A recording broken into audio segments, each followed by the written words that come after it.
What's going on, YouTube modeling community? Pappy here at West Georgia Rods and Customs. Been working pretty feverishly for the last few weeks, or actually a week or so, trying to get this Polar Lights Donnie Allison number 27 Talladega Torino car built for the JacksCon show. Well, I was able to. I worked on it pretty much all the way up to about last Wednesday. Got it. Finally put the final finishing touches on it. Was I pleased with it? Yes. Did I need to carry it down to JacksCon and show it? Not really, but I wanted to carry it down there and just, had a lot of people that was coming, was asking about it, and so I went ahead, boxed it up, carried it down to the show with me. It didn't, like I say, it wasn't one of my best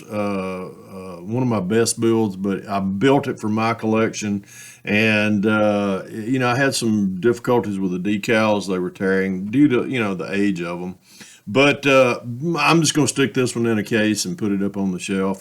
Say that I took it to a show, but didn't do good with it. It didn't even bring home a medal or anything. So, but just the same, it was fun to talk about it while I was down there. But it was just overall great, fun little kit. Enough about it. Let's pull it off and pull the cover back, and there we go. There she is. Did a lot of detail work to this. I apologize for not, bringing a final before the show, but I think I finished it last Wednesday, and by the time I got it polished up, got my other builds ready to go, and was able to, be ready to go Friday morning. I didn't have time to cut a video on it, but it just kind of debuted it down there at the JacksCon show. Set it on the table Friday night. A lot of comments on it. Really appreciate everybody that stopped by and talked about it, and just want to say thank you to everyone that stopped by and shook my hand, said hello, and all that. But let's talk about this old race car. Did a lot of detail work on it as far as just different little things. One of the things that one of the setbacks that I had earlier was going for. I wanted to use the 429 in here. Talking to a lot of folks out in the community, said that in order to get that fit, you have to do a lot of work to the frame to as far as up in the shock tower of the front here to get that 429 to fit in, because the heads and the valve covers are very wide, so they're actually anyhow. So I went ahead and went with the 427. Another thing that kind of hampered this build was the decals right there at the very end. These decals are about 20 years old, and I played havoc with them. I should have bought a fresh set, but next time I will. Anytime I build another NASCAR kit, I'll just do away with the old kit decals and buy me some fresh slicks decals, or some of the other brands, and use those. But anyhow, it's great. It was a fun little build. Let's start dissecting it. Let me pop that hood off right there. There's the as far as the that's all the detail work that I did. Plumbed it, wired it. Give me a hand, Scully. Did the bare metal foil across this piece of actually for the radiator and fan shroud. Did that, just covered that with bare metal foil.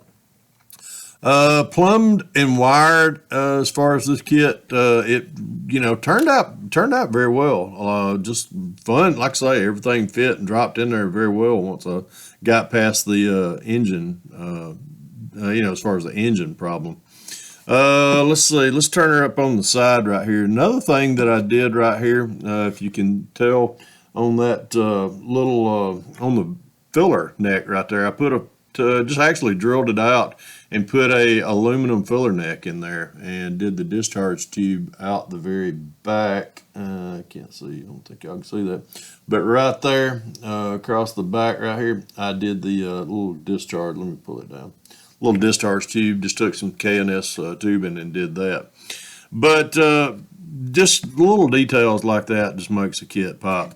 Did the as far as all the belts on the inside, everybody saw what did detail wise to the dash and everything. So got most of that. The color on this is Italian red.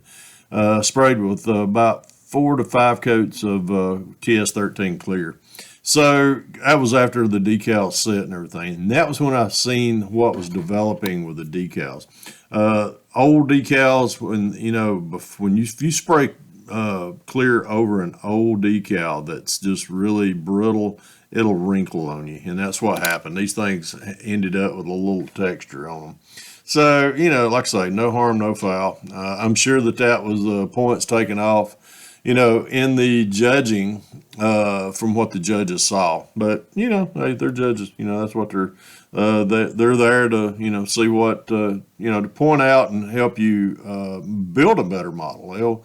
They start off, that's how IPMS shows are. You're not competing against everyone else. You're competing against a standard. The IPMS sets on a build as far as like a car build. They start out and they start deducting points, as far as, with the paint, decals, and so forth, seam lines, things like that. And that's how you, if you go to an IPMS show, you're subject to winning anything from a gold to a silver or to a bronze medal. So that's, kind of the standard for most of your IPMS shows. Flipping it over, this is the detail as far as everything that I did. I did make K&S tubing exhaust from the headers all the way back to where they exit out on each side. Did a metal drive shaft out of the same stuff, and just like I say, it brings out the detail up underneath. It doesn't look like a chunk of plastic. So got all that taken care of. We'll flip it back over, show you the other side right there. Just fun little build. It was just would I build another one? Absolutely. There's the as far as the back end of the car. Was able to get that forward decal and get it put in the back. Just really, there was most all your detail for the front right there. Just great little kit to build. Would I build another one? Absolutely, man. I'll tell you what. Looking forward to finding another Polar Lights kit. Looked for some more at the JacksCon show, but did not. I found a lot of NASCAR kits, but I didn't find any of the Polar Light kits like this. But if I run across another one, I'm definitely going to scrape it up. One of the things I also did on the front end, I had some photo etch hood pin covers right there, so I put those on there as well. Bare metal foil around the windows, the side windows around right here, on the front windshield and on the rear windshield. So got most of that. Most of that was all bare metal foil, but this is the final on it. This is one that, matter of fact, fixing to I'm getting ready to put it into the case. When I finish a build, next thing I do is just stick it in a cover like that and set it up on the shelf, and then we're finished with it. But appreciate everybody tuning in on this. Appreciate everybody's thumbs up, everyone that's a subscriber of mine. And really appreciate y'all tuning in to this build. And stay tuned for more. Probably I'm going to try to do a little, just a little bit, do another video here just in a little bit on the post JacksCon, as far as the JacksCon 2022 show. Anyhow, folks, remember, if you can dream it, build it. God bless y'all. Pappy out of here.